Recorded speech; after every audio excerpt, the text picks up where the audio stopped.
एक बार कबीर साहब गंगा के घाट पर बैठे। गंगा की आरती समाप्त हो चुकी थी। घाटों पे साधु संत ध्यानमग्न थे। सुबह की पहली किरण गंगा की लहरों पर पड़ रही थी और वहीं पर एक कोने में बैठे थे संत कबीर जी। न वो ध्यान में थे न आसन में, बस आंखें बंद, तन एकदम सीधा और चेहरे पर ऐसी शांति मानो भीतर कोई संगीत बज रहा हो। और उसी समय उस घाट पर महान सिद्ध गोरखनाथ अपने शिष्यों के साथ आते हैं। अपने शिष्यों से पूछते हैं, बोले ये कौन पुरुष है जो बिना आसन, बिना मंत्र, बिना तपस्या मुद्रा के ध्यान में है?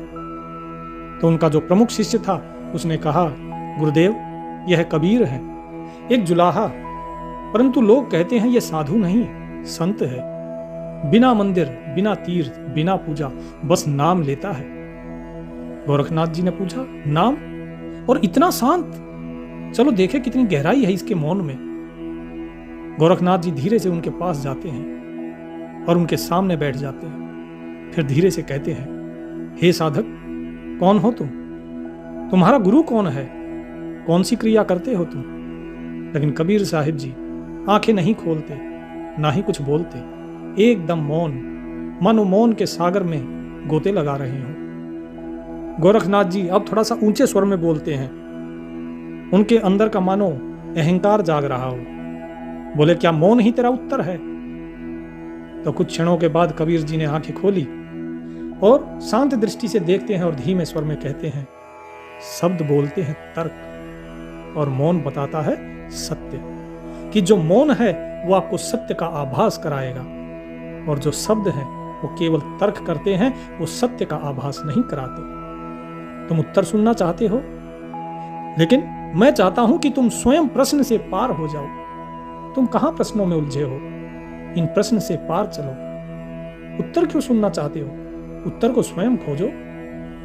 इस पर संवाद शुरू हो जाता है। गोरखनाथ जी थोड़ा सख्त हो जाते हैं और पूछते हैं, बोले कबीर, तुझे तंत्र, योग, प्राणायाम, हठ कुछ नहीं आता, फिर तू आत्मा और ईश्वर की बात कैसे करता है?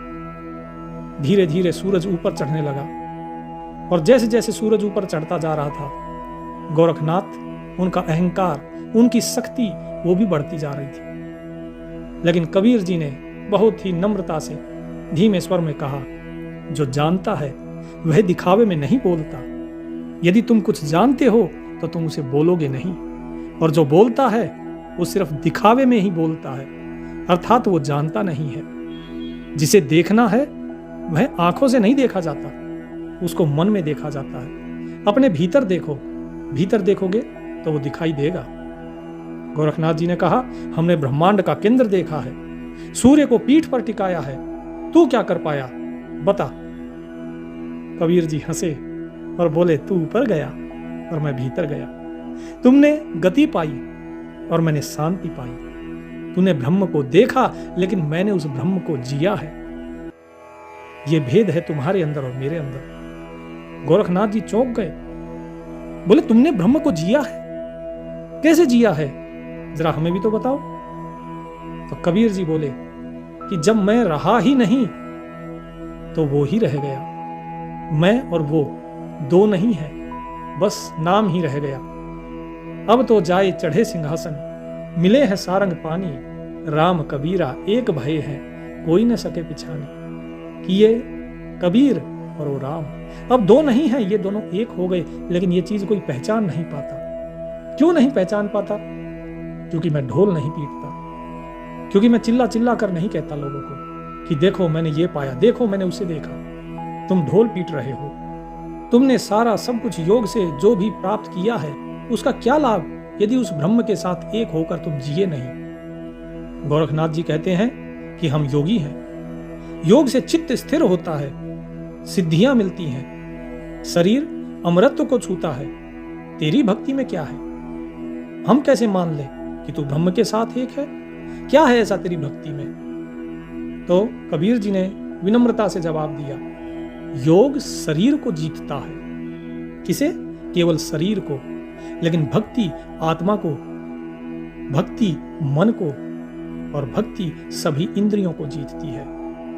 योग में प्रयास है, किसी चीज को वश में करने का, किसी चीज को पाने का प्रयास है।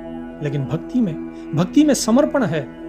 भक्ति में व्यक्ति देता है, किसी चीज को पाने की इच्छा नहीं होती। योगी कहता है कि मैं साधक हूं, मैं है उसके अंदर। जैसे तुम कह रहे हो मैंने ये किया, मैंने उसको पाया, मैंने ऐसा किया। लेकिन भक्त कहता है कि मैं कुछ नहीं हूं, सब कुछ वही है, सब कुछ प्रभु ही है। गोरखनाथ जी ने पूछा, पर साधना बिना सिद्धि कैसे मिलेगी? अरे सिद्धि भी तो चाहिए। तो कबीर जी ने कहा कि सिद्धि वही है जो शांति दे। जो ये सांसारिक चीजें उपलब्ध कराए वो काहे की सिद्धि और कैसी सिद्धि? जिस सिद्धि से अभिमान पैदा हो वह तो बंधन है। लेकिन भक्ति वह छुरी है जो मनुष्य के अहंकार को काट देती है। इस पर गोरखनाथ जी ने पूछा कि तू योग को अस्वीकार करता है? तेरे कहने का अर्थ है कि योग की कोई महत्व ही नहीं, कोई महानता नहीं है योग की, और सिर्फ तुम्हारी भक्ति की महानता है। तो कबीर जी ने कहा कि नहीं, योग और भक्ति दोनों ही सुंदर हैं, पर जब योग से मैं उभरना शुरू हो जाए, अर्थात जब योग में व्यक्ति के अंदर अहंकार आ जाए, तो फिर उस योग का क्या लाभ है? और भक्ति से मैं मिट जाता है, और मैं तो उस मिटने को ही चुनता हूं, क्योंकि जो मिट गया वही आगे किसी को पा पाता है। जिसके अंदर मैं है, अहंकार है, वो कैसे किसी को प्राप्त कर सकता है? जरा किसी के साथ बैठकर देखिए और उसके साथ आप सिर्फ अपनी प्रशंसा करो और सामने वाले को कुछ ना समझो, वो तुम्हें त्याग देगा। ये तो खाली एक संसारिक जीवों की बात मैंने कही है। लेकिन उस परमात्मा के साथ भी अगर तुम मैं रखोगे तो जरा बताओ, जब तुम संसारी के साथ ही नहीं रह सके तो उस परमात्मा के साथ कैसे रह पाओगे? इसीलिए इस मैं को त्यागो। कबीर साहिब जी धीरे धीरे घूमते घूमते गोरखनाथ जी के साथ एक मंदिर के पास से गुजरे। तो गोरखनाथ जी बोले देखो, हम शिवलिंग की पूजा करते हैं, वह साक्षात है, प्रत्यक्ष है, तुम उसे अस्वीकार क्यों करते हो? तुम क्यों कहते हो कि इस मूर्ति को मत पूजो? कबीर जी ने कहा कि मैं उसे नहीं अस्वीकार करता, मैं शिव को अस्वीकार नहीं करता, मैं उसे सीमित नहीं करता, लेकिन जिस पत्थर को तुम खोज रहे हो, जिस पत्थर में तुम खोज रहे हो, वह हवा में है, वह जल में है, वह शब्द में है, वह तो हर जगह है। फिर तुम उसे पत्थर में ही क्यों ढूंढते हो? वह तो माता में है, वह पिता में है, वह प्रकृति के कण कण में है। फिर केवल पत्थर की ही पूजा क्यों? गोरखनाथ जी कहते हैं, ईश्वर को सीमित नहीं किया, प्रतिष्ठित किया गया है। अर्थात जो मंदिर के अंदर शिवलिंग है तो ऐसा नहीं है कि हमने इसे सीमित कर दिया, हमने तो उसको प्रतिष्ठित किया है। और जो पूजा करते हैं वो भी एक भावना है। तो कबीर जी कहते हैं कि पूजा तब तक भाव है जब तक वह भीतर को जागृत करे, जब तक तुम्हारे आत्मा को, तुम्हारे मन को वो जागृत करती है, चेतना देती है, तभी तक वह पूजा भाव है। लेकिन जब वह पूजा यंत्र बन जाए तो वो पत्थर से आगे नहीं जा पाती। वह केवल शिवलिंग की मूर्ति को ही देखती है, वह देवताओं की मूर्ति को ही देखती है, क्योंकि तुमने उस पूजा को यंत्र बना दिया। जबकि नाम जप ये भीतर की मूर्ति को तराशता है, तुम्हारे मन को तराशता है, तुम्हारी आत्मा को तराशता है, तुम्हारी चेतना को तराशता है। और जब उसे तराशता है तब समझ आती है कि हाँ, मैं तो कहीं है ही नहीं, जो है सब वही है। गोरखनाथ जी और कबीर जी धीरे धीरे आगे बढ़ते हैं और घाट के एक छोर पर पहुंचते हैं जहां एक चिता जल रही थी, धुआं ऊपर उठ रहा था। गोरखनाथ जी धीमे स्वर में कहते हैं, मृत्यु तो अंतिम सत्य है ना? ये शरीर जो 5 तत्व का है ये तो विलीन हो जाएगा, उसके बाद क्या शेष रहता है? किसे पाओगे?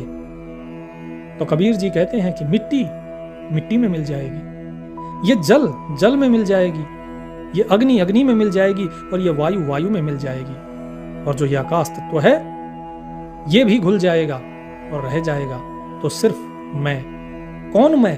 वो नाम। ये शरीर नहीं, क्योंकि शरीर तो नश्वर है, ये तो नष्ट हो गया। केवल वो एक नाम रहेगा और उसी नाम में आत्मा भी है।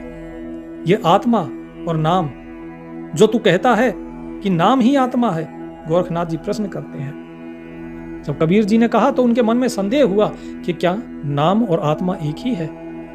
तो कबीर जी कहते हैं कि नाम वह डोर है जो आत्मा को परमात्मा से जोड़ती है। बिना नाम के ये आत्मा भटकेगी और बिना नाम के इस आत्मा को वापस आना होगा इस संसार में। यह नाम है, यही वो डोर है जिसको पकड़ के ये आत्मा परमात्मा के साथ एक होती है।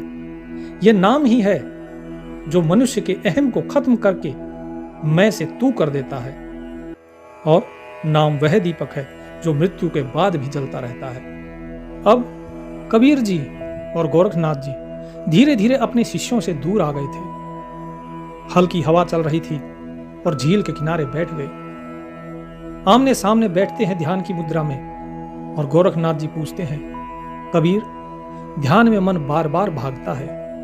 मैं उसे पकड़ता हूं फिर भी वह लौट जाता है। बार बार उसे पकड़ता हूं और वो बार बार भागता है। कबीर जी ने मुस्कुराते हुए कहा, मन को पकड़ना चाहो मत पकड़ो। क्यों पकड़ना चाहते हो? उसे केवल देखो।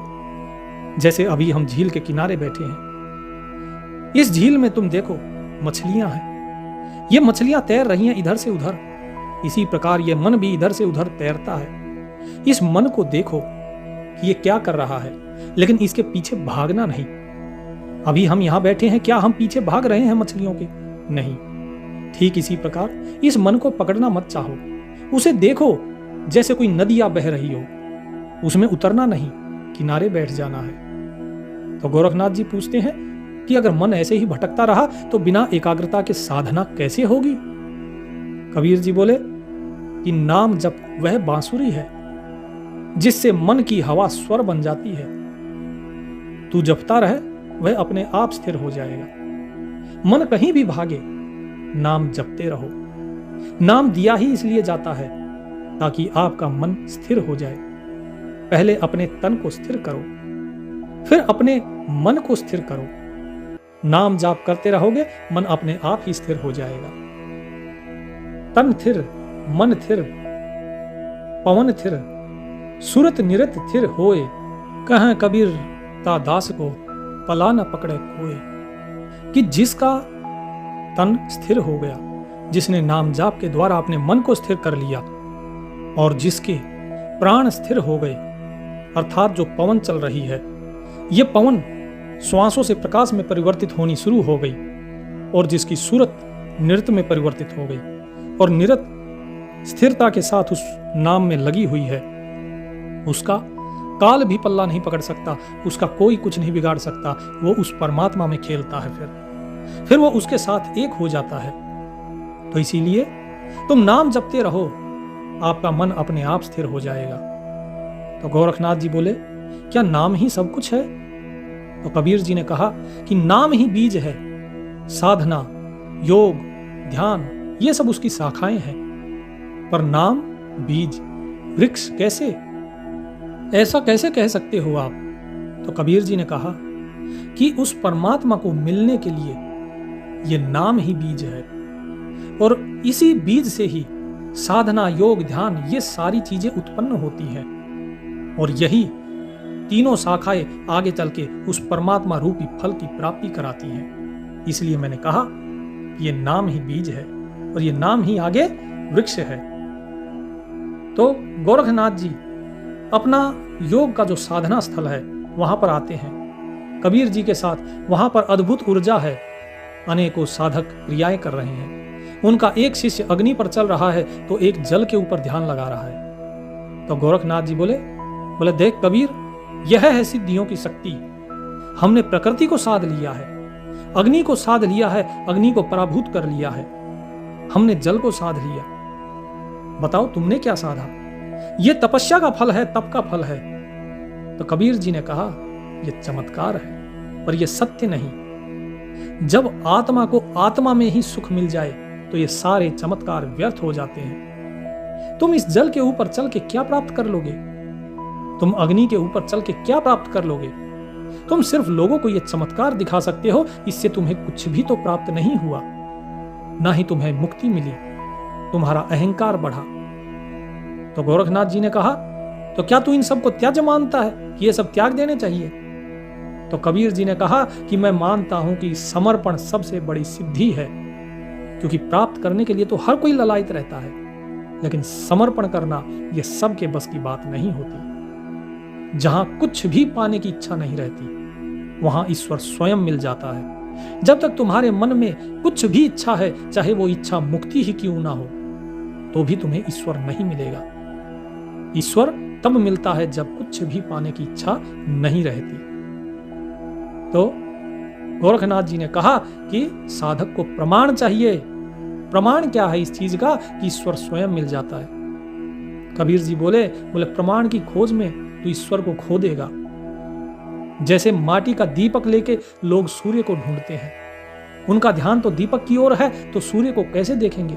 अरे सूर्य तो ऊपर आकाश में है और तुम सूर्य को ना देख के मिट्टी का दिया लेके जमीन पे ढूंढ रहे हो। आजकल बहुत से लोग प्रमाण मांगते हैं कि जो कहा है इसका प्रमाण क्या है, जो बताया है ये लिखा कहां है, लेकिन अनुभव को वे बिल्कुल भी महत्व नहीं देते, जबकि सब कुछ तो अनुभव में ही है। अनुभव ही तो है जो व्यक्ति को मुक्त करता है, बाकी सब तो बंधन ही है। कितने ही प्रमाण लिया, सब बंधन में है। अनेकों अनेक प्रमाण मिलेंगे वेदों में, उपनिषदों में, शास्त्रों में, पुराणों में, पुस्तकों में, ग्रंथों में, लेकिन क्या उससे कोई मुक्त हुआ? क्योंकि अनुभव नहीं है वहां। जिसे तुम पढ़ रहे हो वो किसी और का अनुभव है, उससे कोई और पार हुआ है। तुम्हारे अनुभव से तुम पार होगे, बिना अनुभव के मुक्ति नहीं है।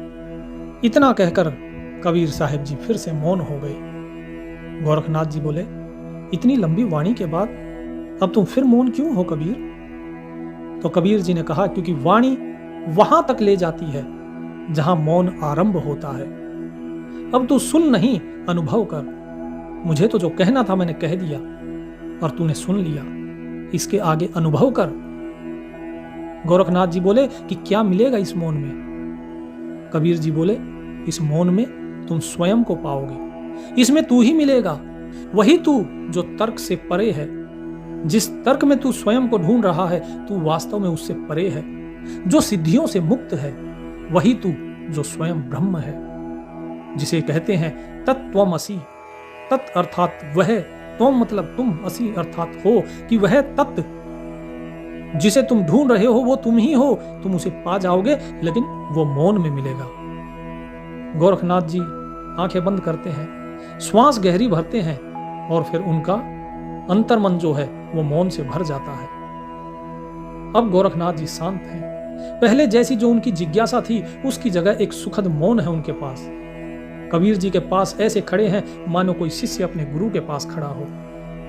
गोरखनाथ जी धीरे से बोलते हैं, कबीर तुम मुझे जीत नहीं सके, पर मैं हार कर प्रसन्न हूं। यह हार नहीं, यह उतरना है। मैं जो अपने अहम पे चढ़ा हुआ था, मैं उतरा हूं, तुम नहीं जीते। तो कबीर जी मुस्कुरा पड़े और बोले, जब तू हारता है तब तू पाता है, जब तू मिटता है तब तू खिलता है। जो आत्मा को स्पर्श कर ले वह शून्य से भी गूढ़ हो जाता है। अर्थात जब तुम स्वयं को हारोगे तभी तुम स्वयं को पा पाओगे। जब तक तुम अपने आप को सोचते हो कि मैं जीतूं, मैं जीतूं, तुम्हारे अंदर मैं और अहंकार बढ़ता जाएगा।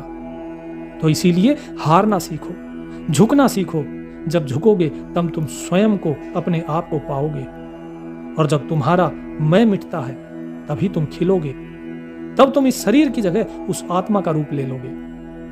और जो आत्मा को स्पर्श कर ले वह शून्य से भी ज्यादा गहरा, शून्य से भी ज्यादा गूढ़ हो जाता है। तो गोरखनाथ जी अंदर ही अंदर सोचते हैं कि अब मुझे ना सिद्धि चाहिए, ना ही कोई प्रश्न का उत्तर मुझे चाहिए। बस अब वह चाहिए जो तुझमें मौन में था, वह नाम, वह शांति। तो कबीर जी बोले, तो अब बोल नहीं, बस जाप कर। अब बोलना बंद कर दे और मौन हो जा और केवल सुमिरन कर। ये जो सुमिरन है, इस सुमिरन से ही तेरी मुक्ति होगी। इस सुमिरन से ही ये अहंकार खत्म होगा। ये सुमिरन ही आत्मा और परमात्मा को एक करेगा। गोरखनाथ जी अब हाथ जोड़ते हैं और कबीर जी से विदा लेते हैं। लेकिन जाते जाते कहते हैं कि मैं यहां पर तर्क लेकर आया था, तर्क करने के लिए आया था, लेकिन अब प्रेम लेकर लौट रहा हूं। तूने मुझे मैं से बाहर निकाला है। अब मेरे अंदर कोई द्वंद्व नहीं, बस अद्वैत है, एकत्व है। कबीर जी कहते हैं, सत्य वही है। जो प्रेम में उतर जाए वही सत्य है। जो भीतर की नदी को शांत करे, मन की जो लहरें हैं नदी की, मन रूपी जो नदी के अंदर वासनाएं कामनाएं रूपी जो लहरें हैं, उन्हें जो शांत कर ले, वही सत्य है। वही अपने आत्म तत्व को पा पाता है। तू अब योगी नहीं है, अब तू प्रेमी हो गया है। इसलिए अब तू उस प्रेम के रास्ते पर चल। गोरखनाथ जी ने कहा कि मुझे अब कोई मार्ग नहीं चाहिए, अब सब मार्ग वही है जहां तू बैठा है, जहां नाम है, जहां मौन है। कबीर जी ने कहा और जहां तू भी है, क्योंकि तू अब वह बन गया है। जैसे बूंद सागर में गिरती है या सागर बूंद में, कोई नहीं बता सकता। एक बार बूंद सागर में मिल जाए तो कोई नहीं कह सकता कि कौन सी बूंद गिरी और कहां समाई। तो इसी तरह अब तू भी उसके नाम में समा जा और उसके साथ एक हो जा। और प्रणाम करके गोरखनाथ जी आगे चल देते हैं। तो ये गोरखनाथ जी और कबीर साहिब जी के बीच की जो वार्ता थी, ये आपको सुनाई आज। तो इसमें बहुत से गहरे प्रश्न, बहुत से गहरे राज हैं जो इन दोनों की वार्ता से खुलते हैं। अगर आपको समझ नहीं आता तो बार बार सुनिए, दोबारा सुनिए इसे, क्योंकि इसके अंदर कबीर साहिब जी ने वो चीज बताई है जो अक्सर हमारे दिमाग में नहीं घुसती, अक्सर हम जिनकी तरफ कभी ध्यान नहीं देते, लेकिन जो बहुत गूढ़ है। प्रभु का नाम लीजिए और प्रेम में रहिए। सत साहिब।